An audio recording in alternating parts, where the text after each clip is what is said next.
Mungu apate kubariki kila mmoja. Que Dieu puisse vous bénir chacun. Ndani ya mji, dans la ville, na nje ya mji, même hors la ville. Tulipata watu wengi wakituita hata mbali. Nous avons eu beaucoup de gens qui nous ont appelés même de loin. Hata mprovince ingine, même dans d'autres provinces, ya kama wiko wanasikia sauti ya Mungu. Ils ont dit qu'ils suivent la voix de Dieu. Mungu apate kubariki. Que Dieu vous bénisse. Tutaendelea na somo yetu ambayo tuko tunazungumzia. Nous allons continuer avec notre leçon du jour. Tuko tunaongea juu ahadi kubwa. Nous sommes en train de parler d'une grande promesse. Unajua kuna mahadi zingine, vous savez, il y a d'autres promesses ambazo Mungu alileta, les promesses que Dieu a données, zilikuwa zinahusu watu wachache, qui concernaient uniquement peu de gens. Lakini ahadi hii ya kurudi kwake, mais cette promesse de son retour, inahusu watu wengi. Ça concerne beaucoup de gens. Inahusu wale waliolala, ça concerne ceux qui sont endormis, na inahusu wale walio hai, et ça concerne aussi ceux qui sont vivants. Wote walilala wakitumainia, tous ceux qui sont morts ayant l'espérance, biko banangojea kurudi kwa Kristo. Ils attendent le retour de Christ. Nasi tulio hai, et nous qui sommes vivants, tuko tunangojea ahadi hii. Nous attendons aussi cette promesse. Ndio maana ni ahadi kubwa sana. C'est pourquoi c'est une très grande promesse. Ndani ya Wathesalonika kwanza sura ya 4, dans 1 Thessaloniciens 4, nafasi tuko tunasoma, là où nous sommes en train de lire, tutasoma tena, nous allons relire encore, je tupate kuendelea na somo yetu, pour continuer avec notre leçon. Wathesalonika kwanza sura ya 4, 1 Thessaloniciens 4, tutakamata shairi ya 15. Nous allons commencer au verset 15. Kwa sababu tunawaambia ninyi hili kwa neno la Bwana, ya kwamba sisi tulio hai na wenye kubaki hata wakati wa kuja kwake Bwana, hatutawatangulia wale waliolala.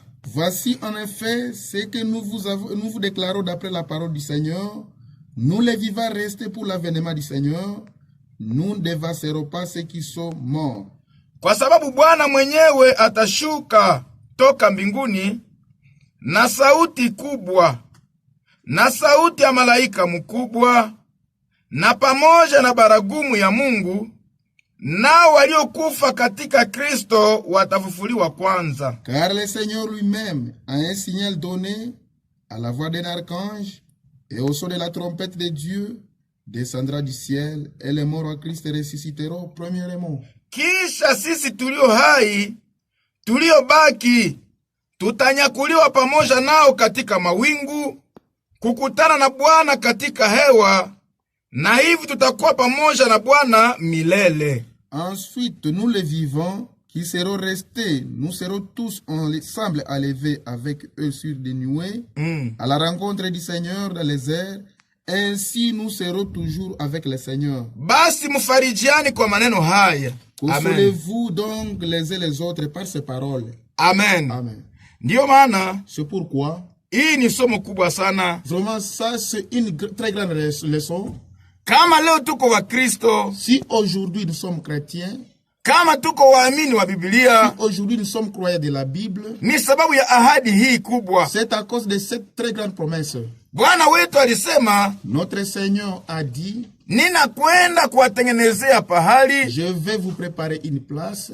Wakati nitakuwa nimewatengenezea pahali, quand je l'aurai préparé, nitakuja tena, je reviendrai, ili niwachukue, pour que je vous prenne, ili mahali kwenye niko na nyinyi mkue pale. Afin que là où je suis vous y soyez aussi. Ni ahadi kubwa. C'est une très grande promesse. Ndio maana ndani ya karne ya kwanza, c'est pourquoi dans le premier siècle, waamini walikuwa wanangojea hii ahadi, les croyants attendaient cette promesse, paka wakaifanya kuwa salimio, jusqu'à ce que cela est devenu une salutation. Ungesikia Paulo konasema, vous entendre Paul en train de dire, kama mtu asipompenda Bwana Yesu, si quelqu'un n'aime pas le Seigneur Jésus, alaaniwe, soit anathème. Maranatha. Maranatha. Maranatha. Maranatha. Maana yake, cela veut dire que Bwana yuaja. Le Seigneur revient. Ndio maana ndani ya karne ya kwanza, c'est pourquoi dans le premier siècle, waamini walikuwa wanangojea ahadi, les croyants entendaient cette promesse. Paka Paulo akasema, jusqu'à ce que Paul a dit, sisi tulio hai, nous qui sommes vivants. Paulo naye vile vile, Paul de même, akajiweka mu watu ambao watakuwa wiko hai. Il s'est mentionné parmi les gens qui seraient vivants. Alishaondoka. Il est parti. Ile maneno ilikuwa haimuhusu. Ces paroles ne le concernaient pas. Lakini ilikuwa nahusu watu wengine. Mais ça concernait d'autres personnes. Ambao watakutwa wakiwa hai. Donc ils seront rencontrés étant vivants. Ndani ya Waroma sura yake ya 13. Dans Romains 13. Ndani ya karne ya kwanza. Dans le premier siècle. Ile uharaka. Vraiment cet empressement. Ya kungojea kurudi kwa Kristo. D'entendre le retour du Seigneur. Ilikuwa ndani ya waamini. Et dans les croyants. Ndio maana tuna Waroma 13. C'est pourquoi vous allez voir dans Romains 13. Kushairi ya 11. Au verset 11. Mtume Paulo konasema hivi. L'apôtre Paul dit ceci. Na hii tukijua wakati ya kwamba sasa ni saa ya kuamka katika usingizi, kwa maana sasa wokovu wetu ni karibu kuliko wakati tulipoamini. Cela importe d'autant plus que vous savez en quel temps nous sommes. C'est l'heure de vous réveiller afin du sommeil, car maintenant le salut est plus près de nous que lorsque nous avons cru. Usiku umeendelea sana, mchana ni karibu. Kwa sababu hii tutupe kazi za giza, tuvae silaha za nuru. La nuit est avancée, le jour approche. Dépouillons-nous donc des œuvres des ténèbres et revêtons les armes de la lumière. Amen. Amen. Alikuwa na uharaka. Il avait cet empressement. Na alikuwa anangojea. Il attendait. Ndio maana akaandikia Waroma. C'est pourquoi il a écrit aux Romains. Akasema gizi tunaona siku ziko zinaendelea. Nous voyons les jours avancer. Usiku umesonga mbele. La nuit est avancée. Asubuhi inakaribia. Le jour approche. Tutupe kazi za giza. Dépouillons-nous donc des œuvres des ténèbres. Ndani wa Efeso sura yake ya 5. Dans Ephésiens 5. Efeso sura yake ya 5. Ephésiens 5. Mshairi yake ya 15. Au verset 15. Mtume konasema hivi. L'apôtre dit ceci. Basi mwangalie sana namna mnavyotembea, si kama watu wasio na hekima, lakini kama watu wenye hekima. Prenez donc garde de vous conduire avec circonspection, non comme des insensés, mais comme des sages. Mukikomboa wakati, kwa maana siku hizi ni za uovu. Rachetez le temps, car les jours sont mauvais. Amen. Amen. Bwana abarikiwe sana. Que le Seigneur soit loué. Deja pale kukarni ya kwanza. Déjà depuis le premier siècle. Walikuwa naishi ndani ya kungojea. Ils vivaient dans l'attente. Bwana abarikiwe sana. Que le Seigneur soit loué. Ndio maana hapo mwa Thessalonike tumesoma. C'est pourquoi ici dans 1 Thessaloniciens nous venons de lire. Wakati Paulo anaongea juu hii kurudi kwa Kristo. Quand Paul parle du retour de Christ. Anaonyesha vitu vitatu ambavyo vitapitika. Il montre 3 choses qui vont se passer. Tuliona siku ya jana. Hier nous avons vu. Bwana mwenyewe atashuka. Le Seigneur lui-même descendra. Ule Bwana mwenye alipanda. Le Seigneur qui est monté. Ni ule Bwana atashuka. C'est le même Seigneur qui descendra. Maandiko nasema. Les Écritures disent. Atashuka na vitu vitatu. Il descendra avec 3 choses. Maandiko nasema. Les Écritures disent. Atashuka na sauti kubwa. Il va descendre avec un cri de commandement. Pamoja na sauti ya malaika mkubwa. Il va descendre avec le cri d'un archange. Na sauti ya baragumu. Il va aussi descendre avec le son de la trompette. Vile vitu vitatu vinapaswa pitika. Ces 3 choses doivent se passer. Ndio maana jana. C'est pourquoi hier. Tuliongea juu ile sauti kubwa. Nous avons parlé du cri de commandement. Tukaonyesha ya kwamba. Nous avons montré que. Hii sauti kubwa. Nous avions montré que ce grand cri. Iko sauti. C'est un cri. Ni ujumbe. C'est un message. Ambayo inaelekea wafu. C'est un message adressé aux morts. Ambao walikufa ndani ya Kristo. Qui sont morts en Christ. Wale ambao walikufa ndani ya Kristo. Ceux qui sont morts en Christ. Watasikia sauti ya mwana wa Mungu. Ils attendront la voix du Fils de Dieu. Na batafufuka. Alors ils ressusciteront. Watafufuka kwanza. Alors ils ressusciteront premièrement. Tukona wakati ya Lazaro. Nous avons vu au temps de Lazare. Wakati Lazaro alikufa. Quand Lazare est mort. Yesu wakati alifika pale kwenye kaburi. Quand Jésus est arrivé à la tombe. Alipaza sauti kubwa. Il a donné un grand cri. Na Lazaro akafufuka. Et Lazare est ressuscité. Na vile. De même. Wakati Bwana wetu atakuja. Quand notre Seigneur reviendra. atakuja na sauti kubwa, il reviendra avec un cri de na commandement. wakati ile sauti itapiga, Et quand ce cri aura lieu, wafu ambao walikufa ndani ya Kristo les morts en Christ watafufuliwa kwanza. ressusciteront premièrement. Ni ile ambayo tulizungumzia siku ya C'est cela jana. dont nous avons parlé hier. Lakini sasa Mais maintenant, tutapenda tuingie mwa ile sehemu ya pili, nous voudrions entrer vraiment dans la seconde partie, sauti ya malaika mkubwa. la voix d'un archange. Wakati tunapofuatilia malaika mkubwa, Quand vraiment nous poursuivons avec attention la voix de l'archange, utaona malaika wawili wanazua kuzungumziwa, vous allez voir souvent on parle de deux anges. Mikaeli na Gabriel. Il y a Michael et Gabriel. Lakini kila malaika iko na kazi yake. Mais chaque ange a son rôle. Wakati tunapoongea juu ya Gabriel kwanza, Quand nous parlons premièrement de Gabriel, ndani ya Danieli sura yake ya 8, dans Daniel 8, Danieli sura yake ya 8, Daniel 8, mshairi yake ya 16, Daniel 8, verset 6. tuangalie kazi yenye Gabriel anafanyaka. Regardons le rôle de Gabriel. Inasema hivi shairi ya 16, Le verset 16, il dit ceci. inasema Il hivi: dit ceci. na nilisikia sauti ya mtu katikati ya Ulai iliyoita na kusema, Gabrieli, fahamisha mtu huyu maono. Et j'entendis la voix d'un homme au milieu de l'Ulaï. Il cria et dit, Gabriel, explique-lui la vision. Kazi ya Gabriel, Le rôle de Gabriel, yeye anapelekaka ujumbe. lui, c'est un messager.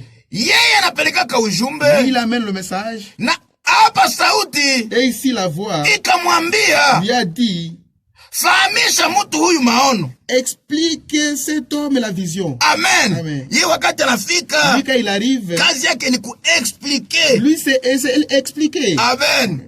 Ndani ya sura ya 9 Dans le chapitre 9 ya Danieli de tu, Daniel, mverse ya 21, au verset 21, hapa iko naongea tena juu ya habari ya Gabriel. ici, on parle encore de Gabriel.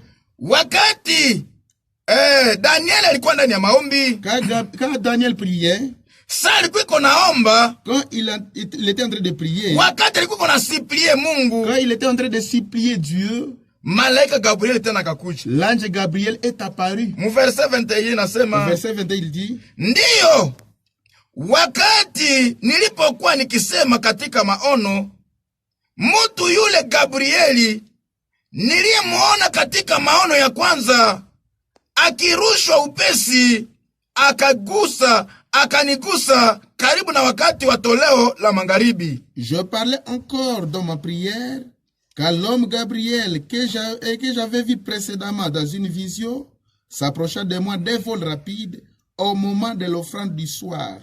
Akanifundisha na kusemezana nami na kusema, Danieli, nimetoka sasa ili nikupe akili upate kufahamu. Il m'instruisit et s'entretait avec moi. Il me dit, Daniel, je suis venu maintenant pour ouvrir ton intelligence.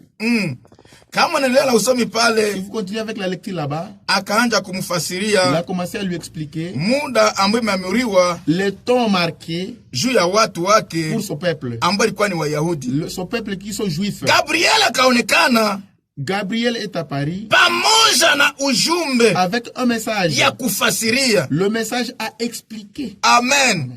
Ndani ya Agano Jipya, dans le Nouveau Testament, Luka sura yake ya kwanza, Luc chapitre 1er. wakati nafuatilia kwanza Gabriel, Quand nous poursuivons Daniel, sababu tuko natafutisha ule parce arkange que nous sommes en train de chercher cet archange mwenye Bwana atashuka. et avec qui le Seigneur va descendre. Bwana abarikiwe sana. Que le Seigneur soit loué. Sauti yake tuko Nous nafuatilia, sommes en train de voir sa voix. ndio maana tuko nanje ngie kwanza juu ya Gabriel, C'est pourquoi nous parlons d'abord de Gabriel. sababu ndio mnasikia habari zake Parce que c'est celui dont vous entendez souvent parler de lui. ndani ya Agano Jipya. Dans le Nouveau Testament, Luka sura ya kwanza mstari 19 Luc chapitre 1 verset 19, inaongea habari tu za Gabriel ule. on parle toujours de ce Gabriel. Inasema Il hivi: dit ceci, malaika akanijibu akaniambia, mimi ndimi Gabrieli ninayesimama mbele ya Mungu, nami nimetumwa kukuambia na kukupasha habari hizi njema.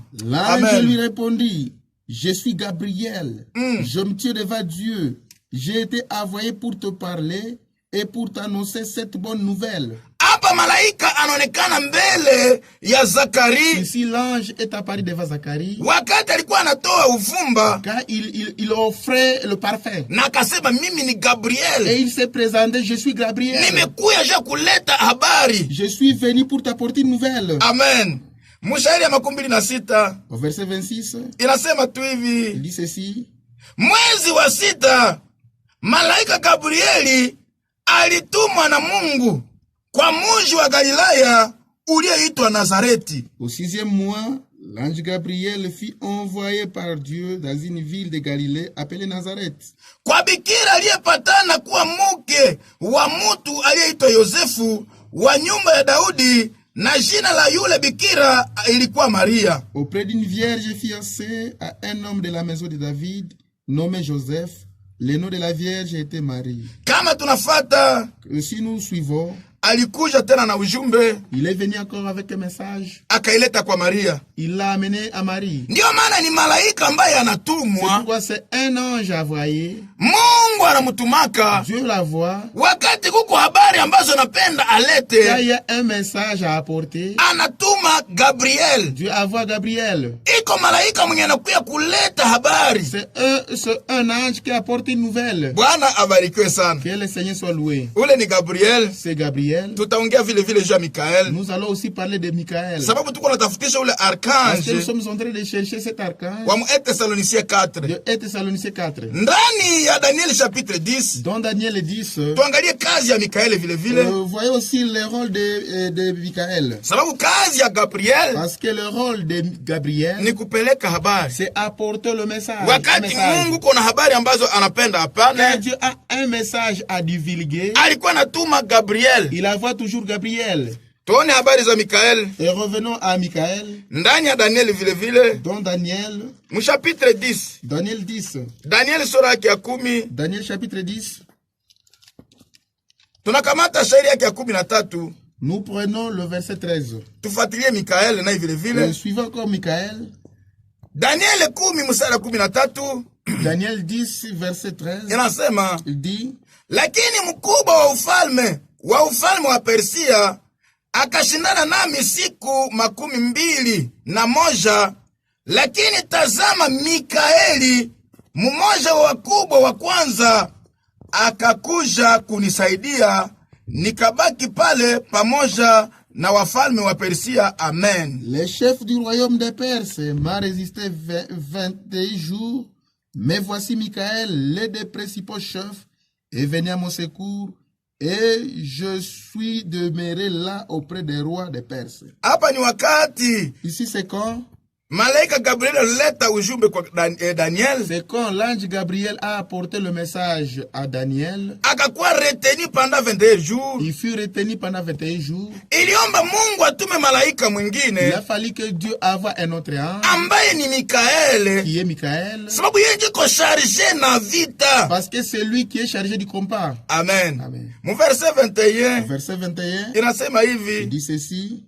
Lakini nitakwambia yaliyoandikwa katika maandiko ya kweli, wala hakuna anayenisaidia juu yao ila Mikaele mkubwa wenu. Amen. Mais je vais te faire connaître ce qui est écrit dans le livre de la vérité.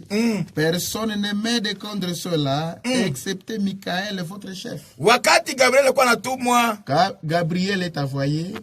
Alikuwa anajua kwamba kama anapata shida njiani, il savait s'il trouve une difficulté en chemin, anajua Mikaeli ko nyuma. Il sait que Michael est derrière lui. Yeye atakia kupigana. C'est celui-là qui viendra combattre. Mbinguni, parce qu'au ciel, kila mtu kuna kazi yake. Chacun a son rôle. Hakuna désordre. Il n'y a pas de désordre. Na kila mtu anajokipaka na yake. Et chacun s'occupe de son rôle. Gabriel anapeleka ujumbe. Gabriel lui amène le message. Lakini Mikael, yeye kazi yake ni kupigana. Lui son rôle c'est de combattre. Ndio maana hapa Gabriel konasema. C'est pourquoi ici Gabriel dit, Sami napata shida. Je me heurte contre une difficulté. Ni Mikael anakia kunisaidia. C'est Michael qui me vient en aide. Ndani ya chapitre 12 ya Daniel. Au chapitre 12 de Daniel. Verset 1. Verset 1. Inafuatilia tu Mikael nasema hivi. On parle de Michael et ceci. Kwa wakati ule Mikael atasimama, yule mkubwa anayesimama kwa ajili ya wana wa watu wako, na kutakuwa na wakati wa taabu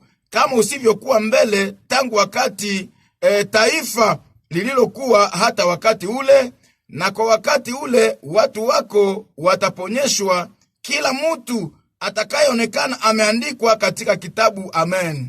En ce temps-là se lèvera Michael, le grand chef, le défenseur des enfants de ton peuple. Achia pale mara moja, le défenseur. Arrête-toi là-bas, le défenseur. Amen. Yenjo wakati kunakuwa shida inge takuya. C'est lui, quand il y a une difficulté, c'est lui qui viendra défendre. Amen. Kubatoto watu yake. Aux enfants de son peuple. Amen. Jina la Bwana libarikiwe sana. Et le nom du Seigneur soit loué. Sasa tunda magano jipya. Quand nous consultons le Nouveau Testament, tunakuta Mikaeli hapa. Nous rencontrons Michael ici. Wakati Jide. Quand Jide. Iko naongea juu ya kifo cha Musa. Quand Jide parle concernant la mort de Moïse. Sababu wakati Musa alikufaka. Parce que quand Moïse est mort, Shetani alikuyaka. Satan est venu. Akapenda amubebe. Et il a voulu la porter. Wakapigania mwili pamoja na Shetani. Vraiment, on s'est disputé le corps avec le diable. Ndani ya Jide verset 9. Dans Jide 9. Anaongea tena hapa habari ya Mikael. Jide verset 9, on parle ici de Michael. Inasema hivi kwa tu kitabu kimoya. Il dit ceci, vraiment c'est un livre. Yuda shairi ya 9 inasema hivi. Jide verset 9 il dit ceci. Inasema hivi. Il dit ceci. Lakini Mikaele, malaika mkubwa, wakati aliposhindana na Shetani na kubishana naye kwa ajili ya mwili wa Musa, hakusubutu kumshitaki kwa kumtukana, lakini alisema Bwana akukemee. Or l'archange Michel, lorsqu'il contestait avec le diable et lui disputait le corps de Moïse, n'osa pas porter contre lui un jugement injurieux, mais il dit que le Seigneur te réprimande. Amen. Habari ya nani? Ya Mikael. Ça c'est la nouvelle de Michael. Kazi yake ni fasi ya vita. Son rôle c'est dans les combats. Wakati vita inakuwa, quand il y a un combat, ni Mikael anakuwa engagé. C'est Michael qui est engagé. Ndio maana, c'est pourquoi, vivyo hivyo, de même, mbele bibi harusi apande, avant que l'épouse ne monte, mbele bibi harusi Yesu Kristo apande mbinguni, avant que l'épouse de Jésus-Christ ne monte au ciel, kukutana na Bwana katika hewa, à la rencontre de l'époux dans les airs, itaomba hewa isafishwe. Il faudra que les airs soient purifiés. Sababu ndani ya hewa, parce que dans les airs, njo kwenye shetani iko. C'est là où réside le diable. Ndani ya hewa, dans l'air, njo kuko mapepo. C'est là où se trouvent les démons. Ndio maana bibi harusi, c'est pourquoi l'épouse, wakati atataka kunyakuliwa, avant qu'il ne soit enlevé, itaomba ile hewa isafishwe. Il faudrait que vraiment cette air là ça soit purifié. Ndani ya Efesie 6, dans Ephésiens 6, tuonyeshe ndani ya hewa ginsi kuko pepo mingi. Vraiment montrons que dans l'air il y a beaucoup de démons. Sababu bibi harusi, parce que l'épouse, ingesema inapanda, si l'épouse voulait monter, na ile hewa isafishwe, et que cette air n'est pas encore purifiée, Shetani hata machiriende kula ile raha. Vraiment, Satan ne le laissera pas aller vraiment consommer cette joie. Sinon, il va l'arrêter. Vous allez où? C'est pourquoi il faudrait d'abord que l'air soit purifié, que les démons vraiment soient précipités. Amen. Amen. Dans Ephésiens 6, au verset 12, dit ceci. Ephésiens 6:12 inasema, Ephésiens 6:12 dit ceci. Kwa maana kushindana kwetu si juu ya damu na nyama, lakini juu ya falme na mamlaka, na juu ya watawala wa ulimwengu wa giza hili, na juu ya majeshi ya pepo wabaya katika pahali pa mbingu. Car nous n'avons pas à lutter contre la chair et le sang, mais contre les dominations, contre les autorités, Amen. Contre les presses de ce monde des ténèbres, Amen. Contre les esprits méchants dans les lieux célestes. Ces esprits méchants, ils sont dans les lieux célestes. Dans Ephésiens 2, Paul souligne vraiment cela. Dans Ephésiens chapitre 2, au verset 1er, il dit ceci. Nanyi mulikuwa wafu kwa sababu ya makosa yenu na dhambi zenu. Vous étiez morts par vos offenses et par vos péchés. Mulizotembea ndani yao zamani. kwa kufuata mwenendo wa ulimwengu huu, kwa kufuata mfalme wa uwezo wa anga, roho yule anayetenda kazi sasa ndani ya wana wa kuasi, dans lesquels vous marchiez autrefois, selon les traits de ce monde, selon le prince de la puissance de l'air, de l'esprit qui agit maintenant dans les fils de la rébellion. Ile esprit Cet esprit, ambaye kuna tena sasa ndani ya wana wa kuasi, cet esprit qui agit maintenant dans les fils de la rébellion, iko na makao yao ndani ya anga. cela réside dans l'air. Zile mapepo zote ziko ndani ya anga. Tous ces démons qui se retrouvent dans l'air. Ndio maana wakati Yesu C'est anakuja, pourquoi quand Jésus revient, inaomba kwanza Mikaeli apite il mbele, faut que d'abord Michael le précède, asafishe kwanza hewa, qu'il nettoie d'abord l'air, ili bibi harusi apite bila shida. pour que l'épouse traverse sans aucune difficulté. Ndio maana wakati tunasoma Apocalypse 12, C'est pourquoi quand nous lisons Apocalypse 12, Ufunuo 12, Apocalypse 12, mshairi yake ya 7 au verset 7, inaongea juu ya ile tukio ambayo itakuwaka il parle vraiment de cet événement qui va se passer mbele tunyakuliwe. avant notre enlèvement. Inasema hivi, Il dit ceci: kulikuwa na vita mbinguni, Mikaeli na malaika zake wakapigana na yule joka, yule joka akapigana nao na malaika zake. et il y eut guerre dans le ciel. Michel et ses anges combattirent contre les dragons, et les dragons et ses anges combattirent. Nao hawakushinda, wala pahali pao hapakonekana tena mbinguni. Mais ils ne furent pas le plus fort, et leur place ne fut plus trouvée dans le ciel. Wakati pepo zilipigana na malaika Gabriel, Mikael, Quand les démons se sont combattus contre l'ange Michael, Mikael alizipiga Michael vraiment les a vaincus, na nafasi yazo kakosekana mbinguni. et leur place n'est plus trouvée au ciel. Ushairi ya kufuata nasema ishairi ya 9, Le verset suivant, le verset 9 dit ceci: yule joka akatupwa, yule mkubwa nyoka ya zamani anayeitwa Diabolo na Shetani, anayedanganya dunia yote, akatupwa hata dunia na malaika zake wakatupwa pamoja naye. Et il fut précipité, le grand dragon, le serpent ancien, appelé le diable et Satan, c'est lui qui séduit toute la terre. Oh là là, Il fut précipité sur la terre, et ses anges furent précipités avec lui. nikasikia sauti kubwa katika mbingu ikisema, sasa kumekuwa wokovu na nguvu na ufalme wa Mungu wetu na mamlaka ya Kristo wake, kwa maana ametupwa chini mshitaki wa ndugu zetu, yeye anayewashitaki mbele ya Mungu wetu mchana na usiku. Et j'entendis dans le ciel une voix forte qui disait: Maintenant le salut est arrivé, et la puissance, et le règne de notre Dieu, et l'autorité de son Christ, car il a été précipité l'accusateur de nos frères, c'est lui qui les accusait devant notre Dieu jour et nuit. Iko na kazi kubwa, Il a un grand rôle, iko kule ndani ya hewa, il est là dans l'air, anafikika mbinguni sana penda. il arrive au ciel quand il veut. Ndio maana wakati wa Yobu C'est pourquoi au temps de Job, aliingia murenyo mbinguni, il est allé même en réunion au ciel.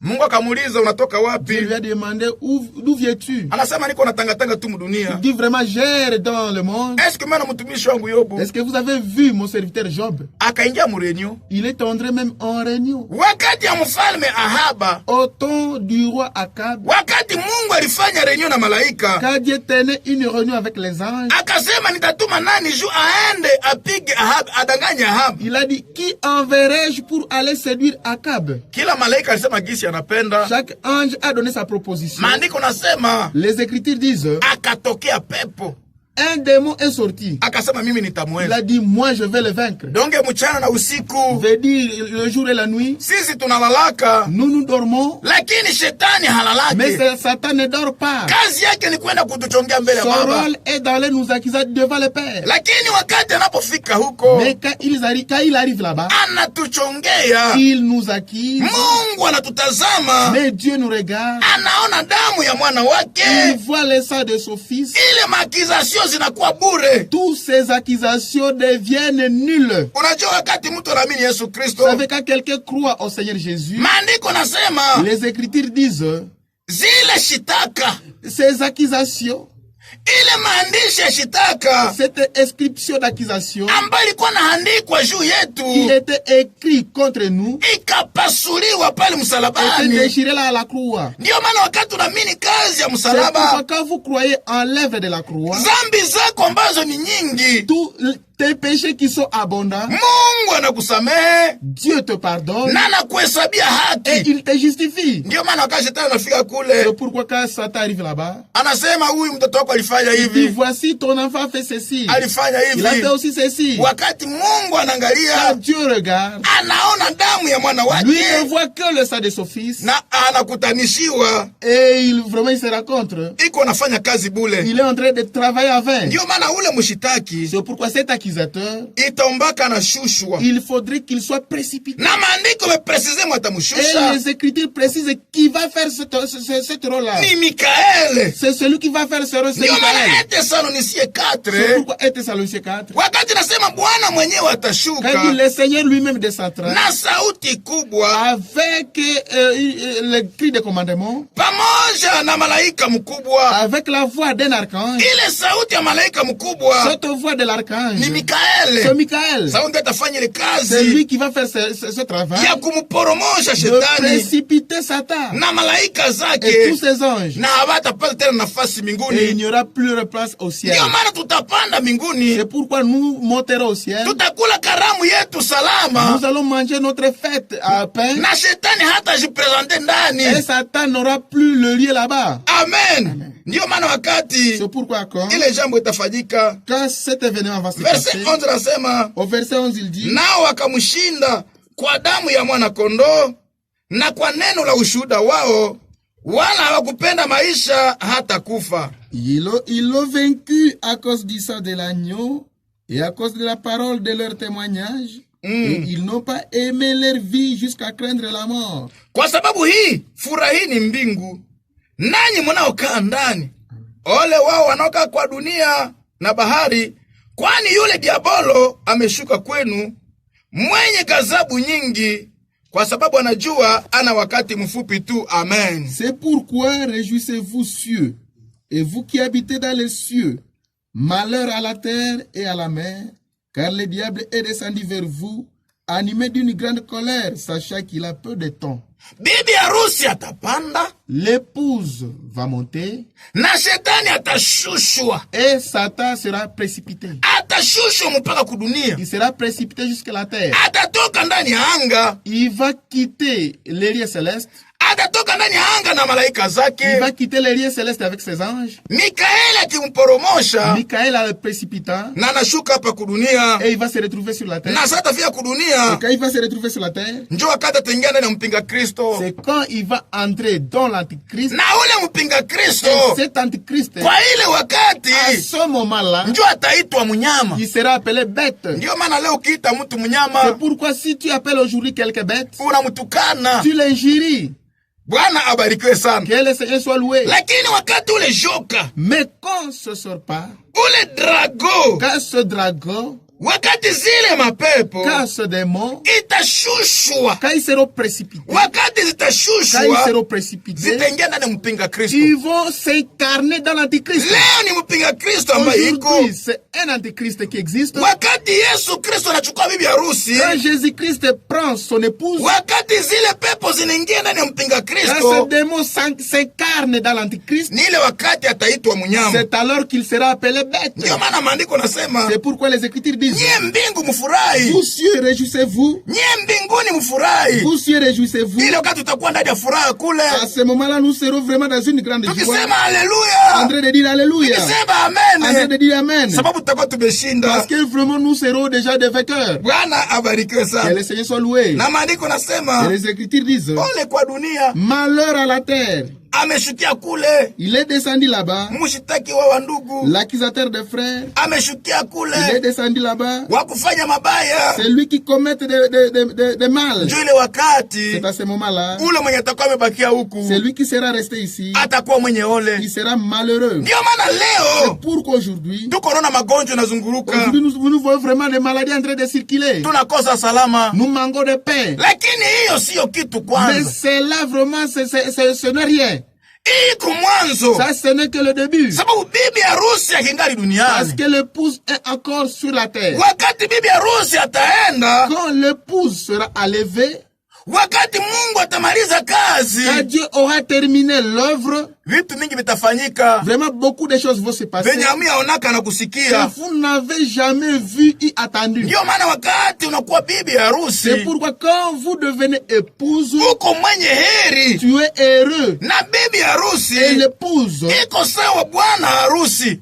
l'épouse est semblable à l'époux. Ndio maana naamini C'est pourquoi il croit. kila kitu C'est mkimaandiko, pourquoi l'épouse croit conformément aux Écritures. kila pwe jinsi maandiko nasema. Chaque point tel que les Écritures le disent. Bwana abarikiwe sana. Que le Seigneur soit loué. Ndio maana tutakuwa C'est mbinguni. pourquoi nous serons au ciel. Maandiko nasema Les Écritures disent ole kwa dunia, malheur à la terre. sababu ule mjoka, Parce que ce dragon, ule shetani le diable, atakuwa ameshuka sera descendu na anaingia ndani ya Antikriste, et il va s'incarner dans l'Antichrist. na ile wakati ule Antikriste ataitwa Et mnyama. à ce moment-là, cet Antichrist sera appelé bête. Bwana abarikiwe sana. Que le Seigneur soit loué. Wakati wanasema ole kwa dunia, Car on dit malheur à la terre, lakini bibi harusi mais l'épouse, yeye wanamwambia hivi on dit ceci à l'épouse. ndani ya Ufunuo 19, Dans Apocalypse 19, hein, Ufunuo 19 Apocalypse 19, kumstari yake au verset, ya 9 au verset 9, inasema il hivi, dit ceci. naye akaniambia,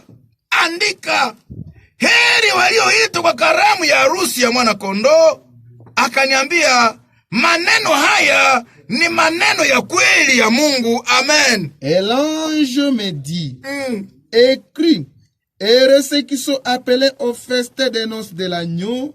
Et il me dit, ces paroles sont les véritables paroles de Dieu. Wale ambao wataalikwa kule, Ceux qui seront appelés là-bas, wale ambao wataalikwa ceux qui kule, seront conviés là-bas, abo ni benye heri, eux sont heureux. lakini watabakia Mais kudunia, ceux qui seront restés sur la terre watakuwa benye ole, seront malheureux. watakuwa ba Ils seront malheureux, malheureux. wataona vitu benye Ils hawayaona. verront ceux qui n'ont jamais vu. Bwana abarikiwe sana. Que le Seigneur soit loué. Ndio maana kama dunia haitupendi C'est leo, pourquoi si aujourd'hui le monde ne nous aime pas, batuvumilie, qu'ils aient patience avec nous. siku zetu ni chache, Nos jours sont vraiment abrégés. tuko naona maalama, Nous voyons vraiment des signes. tunakaribia kwenda kwetu, Vraiment, nous nous approchons à nous en aller. tutaenda kwetu Nous allons nous en aller na chez nous. dunia haitatuona Et le tena. monde ne nous verra plus. Ile siku haitakuwa rouge ama Ce vere, jour-là ne sera ni rouge ni vert. itakuwa siku sawa siku Ça ya sera leo. un jour comme aujourd'hui. Utalamuka duniani Vous allez vous réveiller sur la terre. na haulale tena Et vous kurudia, n'allez pas passer la nuit sur la au terre. unalala kudunia, Ou vous passez nuit sur la terre. unalamuka na hauko tena Et vous allez kurudia. vous réveiller en n'étant pas sur la Ile terre. siku tuko tunaingojea. Nous attendons vraiment ce jour. Bwana Que abarikiwe le sana. Seigneur soit vraiment glorifié. Ile ndio sauti ya malaika C'est mkubwa, cela vraiment la voix d'un archange.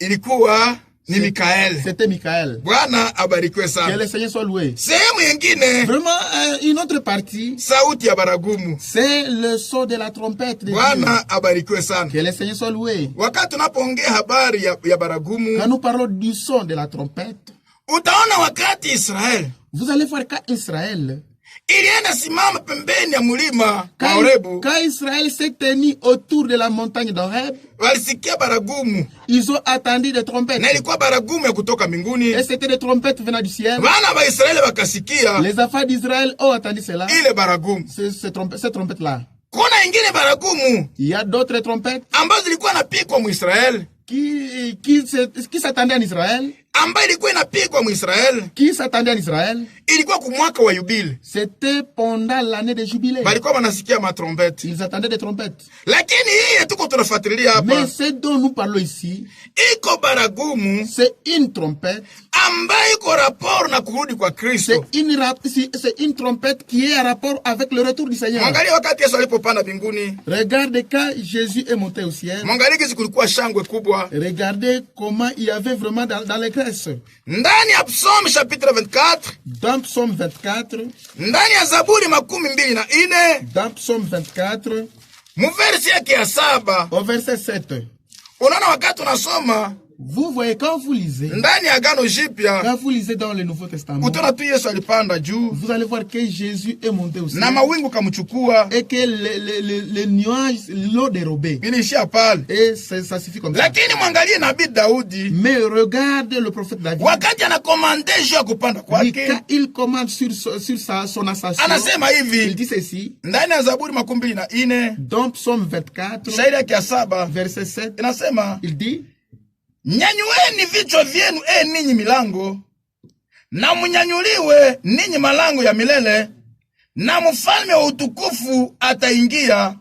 Nani aliye mfalme wa utukufu? Bwana mwenye nguvu na uwezo, Bwana mwenye uwezo vitani. Porte, élevez-vous lento, élevez-vous, portes éternelles, que le roi de gloire fasse son entrée, qui est ce roi de gloire. L'Éternel fort et puissant, l'Éternel puissant dans le combat. Il est en train de parler concernant Jésus. Parce que c'est lui le Seigneur qui a vécu le combat. Il a vécu tous les combats. Jusqu'à même la mort. La mort vraiment qui a vaincu tout le monde. Jésus l'a vaincu. Il a vaincu la tombe. Et il est sorti de là. C'est pourquoi la mort n'a plus de pouvoir sur lui.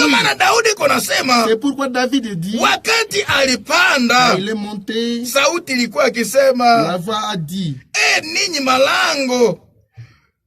malango milele, munyanyue vichwa vyenu. Et vous portes éternels, élevez vos linteaux. Mfalme wa utukufu ataingia. Que le roi de gloire fasse son entrée. Question kaulizwa kule juu. Il y a une question là-haut. Nani aliye mfalme wa utukufu? Qui est le roi de gloire? Jibu kasema, la réponse était, Bwana mwenye nguvu na uwezo, mwenye nguvu vitani. La réponse était l'Éternel fort et puissant, l'Éternel puissant dans les combats. Sababu alishinda shetani fasi yote. C'est parce que il a vaincu Satan en tout point. Alimushinda kudunia. Il a vaincu sur la terre. Akamushinda msalabani. Il a vaincu sur la croix. Akamushinda na kuzimu. Il a vaincu même au séjour des morts. Akamunyanganya funguo za mauti. Il a ravi même les clés du séjour des morts. Akamunyanganya funguo za mauti vile vile. Il a ravi même les clés de la mort. Ndio maana shetani leo koburi ko demobe. C'est pourquoi aujourd'hui le diable n'est rien, c'est un démon. Alishashindwa lote. Vraiment on l'a vaincu totalement. Bwana abarikiwe sana. Que le Seigneur soit loué. Ndio maana Yesu alipanda. C'est pourquoi Jésus est monté. Na kelele kubwa. Avec une joie d'allégresse. Ile kelele. C'est cri d'allégresse. Ilikuwa ya banani? C'était pour qui? Sababu visiblement. Parce que visiblement. Yesu alipanda, mtu angeoni kona panda yeye peke. Jésus est monté, vous pouvez voir il est en train de monter seul. Lakini mwangalie Paul. Mais regardez Paul. Wakati anapoongea juu ya kupanda kwake. Paul parle de son ascension. Anasema hivi mu Efesie 4. Il dit ceci dans Ephésiens 4. Efesie sura yake ya 4. Ephésiens 4. Mshairi yake ya 8. Au verset 8. Iko naongea juu ya kupanda kwake. Il est en train de parler de son ascension. Anasema hivi. Il dit ceci.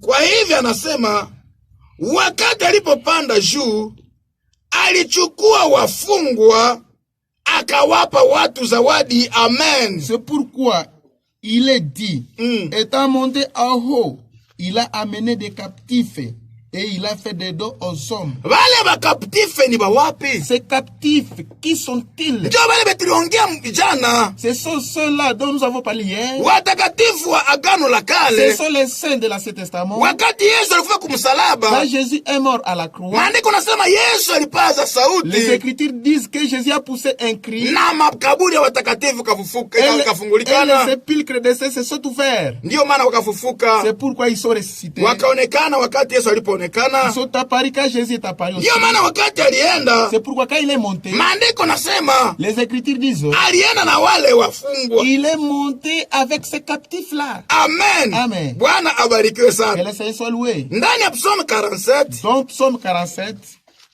Ndani ya Zaburi 47. Donc Psalm 47. Tuangalie jinsi alipanda tu. Regardons comment il est monté. Sababu tuko naangalia jinsi alienda na jinsi atarudia. Parce que nous sommes en train de voir comment il est monté, c'est de la même manière qu'il reviendra. Amen. Amen. Ndani ya Psalm 47. Donc Psalm 47. Ku verse yake ya 5. Au verset 5. Zaburi 47 Psaume 47 kuversi yake ya 5 au verset 5, maandiko nasema hivi les Écritures disent ceci. ndani ya Kifaransa. En français, Nadhani ni shairi yake ya 7. sur le verset 6. Nadhani ndio. Je pense que oui. Ni shairi ya 6 nasema Sur le hivi. verset 6. Mkiswahili En ni Swahili, shairi ya 5. c'est le verset 5. Inasema hivi, Dit ceci. Mungu amepanda kwa kelele, Bwana kwa sauti ya baragumu. Dieu monte au milieu des cris de triomphe.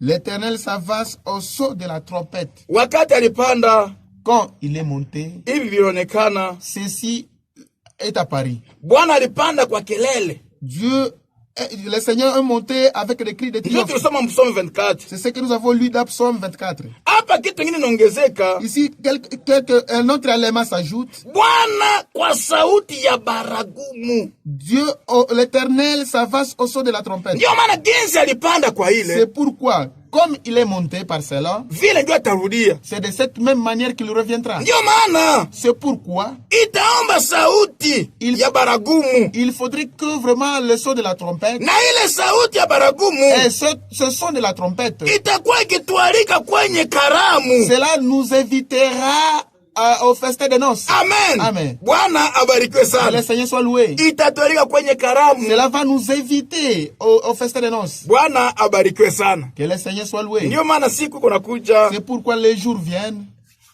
sisi waamini, Nous le croyons.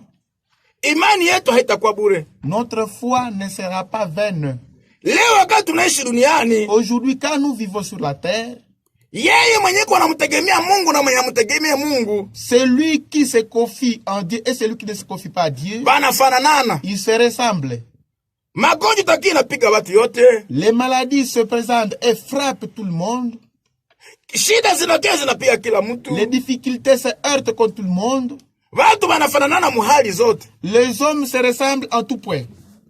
Kama ni kwenda kusoko, bote banaenda kusoko, S'il s'agit d'aller au marché, tous y vont. lakini siku moja Mais un jour, Mungu ataonesha diferansi. Dieu montrera la différence. Leo watu mingi biko wanalalamika, Aujourd'hui, beaucoup de gens crient, mimi ndio niko na kweli, c'est moi qui ai la vérité. si ndio kanisa ya C'est kweli. nous qui sommes une église véritable. Lakini siku moja Mais un jour, tofauti il y itaonekana. aura une différence. Bibi harusi L'épouse ataacha hii dunia ya magonjwa va abandonner cette terre de maladie na ataenda kwao, et il ira chez elle. na mimi ninafanya sehemu ya ile bibi Et harusi. moi, je fais partie de cette épouse. Ndio maana wakati uko unaniona nikitembea, Pourquoi quand tu me vois en train de marcher, Yesu hayakuja. Dieu n'est pas encore là.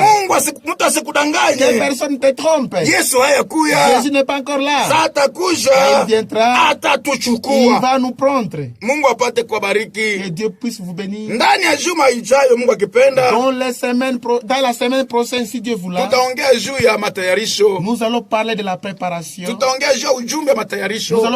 Nous allons parler du message de la Sababu préparation. c'est vrai. Parce que c'est vrai. Tunajua kizi mambo itapitika. Nous savons comment les choses vont se dérouler. Mais naomba kila mtu ajue namuna yenye mtu anaweza kuwa juu apate kuparticiper kwa hii. Mais il faut que chacun sait comment il faut qu'il se comporte, comment il se prépare afin qu'il participe à cela. Mungu apate kubariki. Que Dieu vous bénisse. Ni kipindi ujumbe wa kibibilia C'est l'émission Message biblique du temps de la fin ambayo napitaka hapa ku radio Victoire Horizon qui est toujours diffusée ici à la radio Victoire Horizon kila siku ya sita chaque samedi 20h mpaka 20h45, de 20h à 20h45. vile siku ya Jumapili Demain le dimanche, ni kuanja 10h mpaka 11h. c'est à commencer de 10h jusqu'à 11h. Kama unataka utupate, Si vous voulez nous retrouver, namba zetu ni hizi: nos numéros sont le suivant: 09 09 94 94 04 04 73 73 96 96 09 09 94 94 04 04 73 73 96 96 ama 081 ou 081 70 70 13 13 704 704 081 081 70 70 13 13 704 704. ama Kama 089 ou 089 88 88 76 76 062 062 089 089 88 88 76 76 062. 062. Kama uko kwenye ma réseaux sociaux, si vous vous retrouvez là où il y a les réseaux sociaux, unaenda tu ku Facebook, vous allez vous joindre au Facebook. Unaandika tu Assemblée Chrétienne Butembo. Vous composez tout simplement Assemblée Chrétienne Butembo. Utapata betu tumetoka kuhubiri hapa. Vous allez retrouver ce que nous venons de prêcher ici. Na kama vile ku YouTube, même à YouTube, unaandika tu Assemblée Chrétienne Butembo. Vous écrivez l'Assemblée Chrétienne Butembo. Utafata hizo mahubiri tuko turubiri kwenye radio. Vous allez retrouver nos prédications sur la radio. Na utatona kisa tuko nikala hapa. Et vous allez nous voir comment nous sommes assis. Mungu apate kubariki. Que Dieu puisse vous bénir. Abariki mji mzima. Qu'il bénisse toute la ville. Abariki mtafsiri wetu. Qu'il bénisse aussi notre interprète. Sababu nilisema siku nyingine. Parce que j'ai dit l'autre jour. Kama tuko tunahubiri na mtafsiri. Si nous prêchons avec un interprète. Sababu sauti yetu haishie kwenye radio inaishia. C'est parce que notre voix ne se limite là où cette radio se limite. Sababu tuko na wateknisia biko wanakamata hayo. Parce que nous avons nos techniciens qui captent cela. Na wanaipitisha mara moja ndani ya ulimwengu mzima. Et l'éparpillent partout dans le monde. Mungu apate kubariki. Que Dieu vous bénisse. Tuko na mtumishi wa Mungu Alain na vile vile ashafika. Nous sommes ici avec le frère Alain. Mungu apate kumbariki. Que Dieu puisse le bénir aussi. Tutaomba Mungu. Nous allons prier Dieu. Mungu baba yetu. Dieu notre Père. Tunasema asante. Nous disons merci. Sababu sisi ni wanani? Parce que qui sommes-nous? Ili tupate kujua mambo kama haya. Pour que vraiment nous connaissions toutes ces choses. Siku moja uliomba ukasema. Un jour tu as prié, tu as dit. Mimi nakushukuru Baba wa mbingu na dunia. Je te loue Père du ciel de la terre. Sababu mambo hayo ulificha wenye hakili. Parce que ces choses que tu as cachées aux sages. Ukafunulia watoto wachanga. Tu les as révélées aux petits enfants. Ndio maana Bwana tunakushukuru juu ya hiyo. C'est pourquoi Seigneur nous te remercions pour cela. Acha neno lako ambalo limehubiriwa. Laisse que ta parole qui vient d'être prêchée. Ipenye mioyo ya wasikilizaji. Pénètre le cœur des auditeurs. Na kila wana wako. Et que tes fils. Awapate kuingia ya matayarisho. Entrer dans la préparation. Bariki mji wetu. Bénis notre ville. Bariki nchi yetu. Bénis notre pays. Hata wakati habari ziko zinasemwa za magonjwa mabaya. Et quand nous voyons vraiment des nouvelles concernant une mauvaise maladie. Ou protéger. Protège-nous Seigneur. Ou protéger mji wetu. Protège notre ville Seigneur. Protège nchi yetu. Protège notre pays. Na wache vyote vikue nile. Et laisse que tout cela soit nil. Na wana wako wapate wakati wa kuabudu. Et que tes enfants aient le temps de t'adorer. Bariki waongozi wa mji. Bénis les conducteurs de la ville. Bariki kila mmoja. Bénis tout et chacun. Na ubariki radio hii. Et bénis cette radio. Mujina la Bwana Yesu Kristo. Au nom du Seigneur Jésus-Christ. Amen. Amen. Tutakutana tena pasiki ya